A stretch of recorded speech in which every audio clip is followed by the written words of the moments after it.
નમસ્કાર દર્શક મિત્રો, ટીવી18 ન્યૂઝમાં આપનું સ્વાગત છે। આજે મતદાનનો દિવસ છે। વરાછાની જનતા આજે મતદાન કરવાની છે।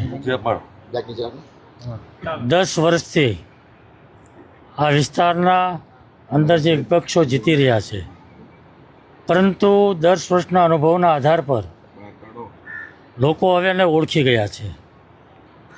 10 વર્ષ વરાછાની જનતા છેતરાય છે, પરંતુ આ વર્ષે છેતરાવાની નથી ને એટલા માટે પૂરા તાકાતથી, પૂરા હિંમતથી અને જોશથી ભારતીય જનતા પાર્ટી તરફે મતદાન થઈ રહ્યું છે અને ભારતીય જનતા પાર્ટીના ઉમેદવારોનો વિજય નિશ્ચિત છે અને ભવ્ય વિજય થવાનો છે। ઘણા લોકોને શું અપીલ ગરમી બી બહુ પડી રહી છે? હું મતદારોને વિનંતી કરું છું કે ગરમી છે, ઉનાળો છે, પરંતુ આ રાષ્ટ્રીય પર્વ છે।